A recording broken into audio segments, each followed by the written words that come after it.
Perkenalkan, nama saya Indah Poludu dengan NIM 2314201121.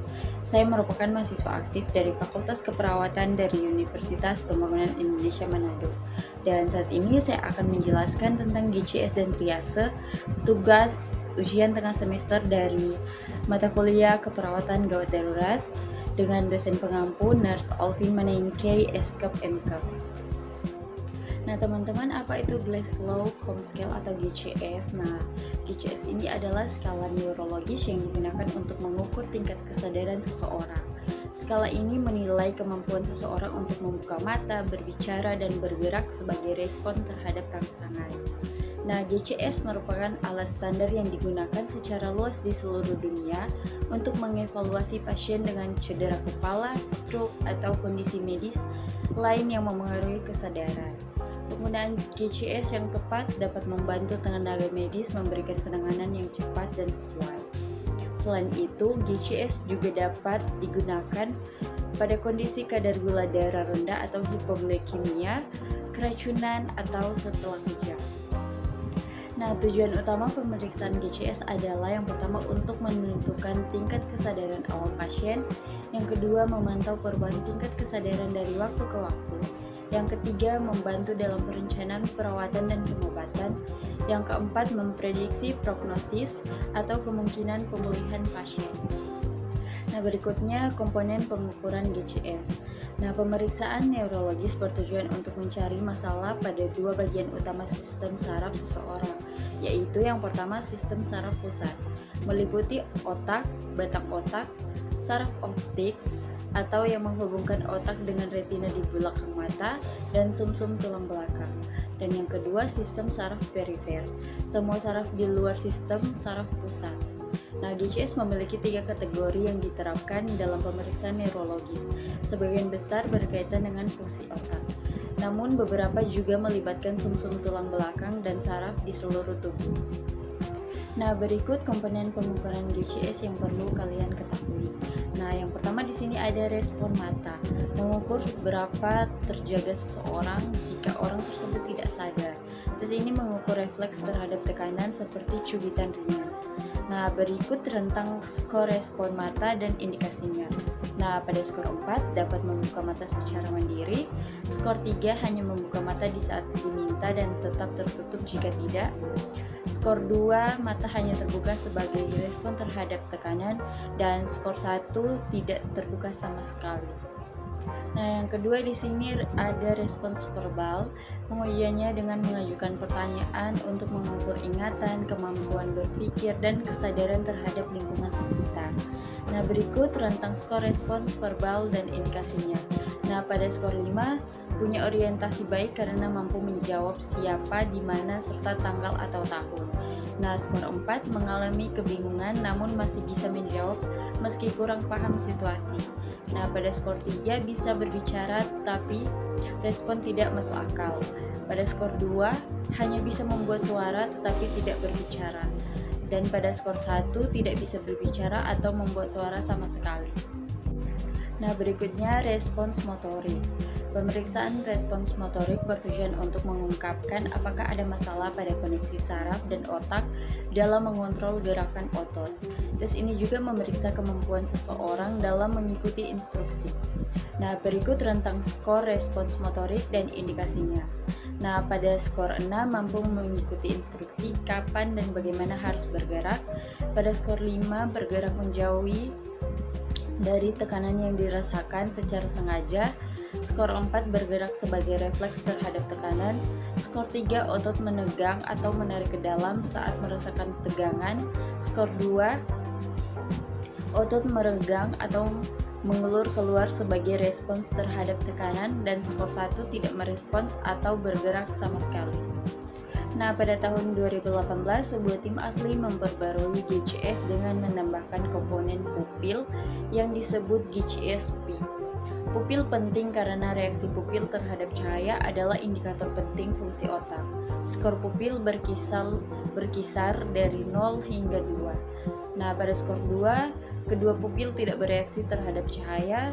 Skor 1, satu pupil tidak bereaksi terhadap cahaya, dan skor 0, kedua pupil bereaksi terhadap cahaya. Nah, skor GCSP diperoleh dengan mengurangi skor pupil dari skor GCS.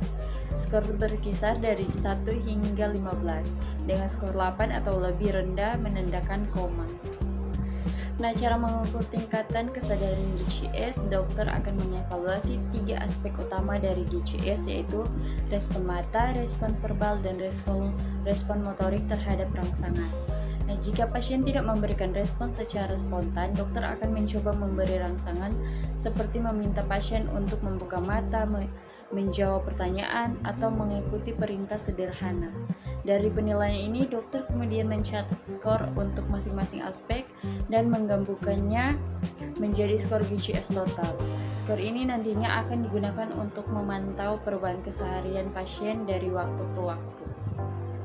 Nah, berikutnya ada hasil GCS. Skor tertinggi dalam pemeriksaan GCS adalah 15, yang berarti seseorang sepenuhnya sadar, responsif, dan tidak mengalami masalah dalam kemampuan berpikir atau ingatan.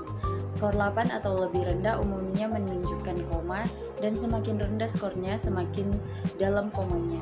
Dalam kasus cedera kepala, dokter akan menggunakan rentang skor GCS untuk menilai keparahan cedera.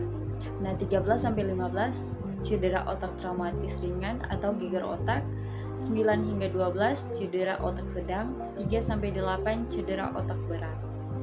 Nah, teman-teman, kondisi medis yang membutuhkan pemeriksaan GCS pada umumnya diperlukan pada kondisi medis berikut. Nah, yang pertama, cedera kepala akibat kecelakaan atau trauma.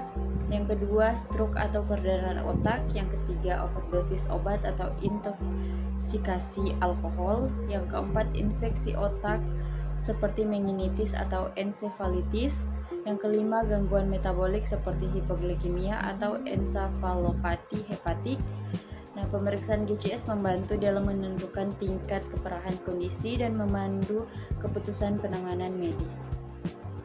Nah, sekarang kita akan membahas tentang triase. Nah, triase adalah proses penilaian cepat untuk memilah pasien berdasarkan tingkat kegawat daruratan kondisi mereka, baik itu cedera atau penyakit. Nah, tujuannya adalah agar pasien dengan kondisi paling kritis atau mengancam jiwa mendapatkan penanganan medis terlebih dahulu. Ini bukan tentang siapa yang datang pertama, melainkan siapa yang paling membutuhkan pertolongan segera untuk menyelamatkan nyawa atau mencegah kecacatan permanen.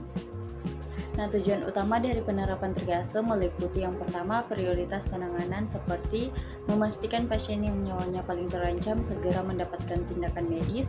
Kondisi seperti henti nafas, kejang berat, atau penurunan kesadaran membutuhkan resusitasi atau upaya mengembalikan fungsi vital tubuh secepat mungkin. Nah, yang kedua, efisiensi sumber daya, mengalokasikan sumber daya medis seperti dokter, perawat, dan peralatan secara optimal. Dengan begitu, setiap pasien menerima perawatannya yang sesuai dengan tingkat urgensinya. Nah, yang ketiga, membedakan gawat dan tidak gawat, seperti mengidentifikasi kasus yang benar-benar darurat atau true emergency dari yang tidak mendesak atau false emergency. Ini penting untuk mencegah penumpukan pasien dan memastikan fokus pada kasus-kasus kritis. Nah, sekarang mengenal kode warna triase di IGD. Dalam sistem triase, kondisi pasien dikategorikan menggunakan kode warna. Kode warna ini menjadi penentu prioritas perawatan di instalasi gawat darurat atau IGD. Nah, yang pertama ada warna merah atau prioritas 1 segera. Kategori ini diperuntukkan bagi pasien dengan kondisi kritis yang mengancam jiwa. Contohnya adalah henti napas, kejang yang tidak berhenti, atau kondisi tidak sadarkan diri. Pasien dalam kategori ini membutuhkan resusitasi dan penanganan medis segera dalam hitungan menit untuk bertahan hidup. Nah, yang kedua ada warna kuning atau prioritas 2 mendesak. Pasien dengan cedera berat atau penyakit serius namun kondisinya masih stabil masuk dalam kategori ini. Mereka membutuhkan penanganan secepat namun bisa ditangani setelah pasien prioritas merah. Contohnya adalah patah tulang terbuka atau perdarahan yang terkontrol. Nah, berikutnya ada warna hijau atau prioritas 3 tunda. Kategori ini untuk pasien dengan luka ringan atau penyakit yang tidak mengancam jiwa. Kondisi seperti demam ringan, batuk pilek, atau luka lecet bisa ditangani di rawat jalan atau klinik umum. Penanganan pasien hijau dapat ditunda untuk memberikan prioritas pada pasien merah dan kuning. Dan selanjutnya ada warna hitam. Prioritas 4, pasien yang sudah meninggal dunia atau memiliki prognosis atau harapan hidup yang sangat buruk sehingga tidak ada lagi tindakan medis yang dapat diberikan. Prioritas penanganan dialihkan sepenuhnya kepada pasien lain yang masih memiliki harapan hidup. Nah teman-teman, bagaimana proses penilaian triase dilakukan? Nah, proses triase dilakukan oleh petugas medis yang terlatih, umumnya dokter atau perawat, dalam waktu yang sangat singkat, seringkali kurang dari 60 detik. Nah, petugas akan menilai secara cepat beberapa parameter kunci yang dikenal sebagai tanda vital. Nah, tanda vital ini mencakup yang pertama saluran napas seperti memastikan tidak ada hambatan pada jalan napas. Yang kedua pernapasan seperti menilai frekuensi dan kualitas pernapasan pasien. Yang ketiga sirkulasi seperti memeriksa denyut nadi, tekanan darah dan tanda-tanda gangguan peredaran darah. Yang keempat kesadaran seperti mengevaluasi tingkat respons dan kesadaran pasien. Nah, berdasarkan penilaian cepat ini, petugas medis akan menentukan kode warna triase yang paling sesuai untuk setiap pasien, sehingga penanganan medis dapat segera dilakukan sesuai prioritas.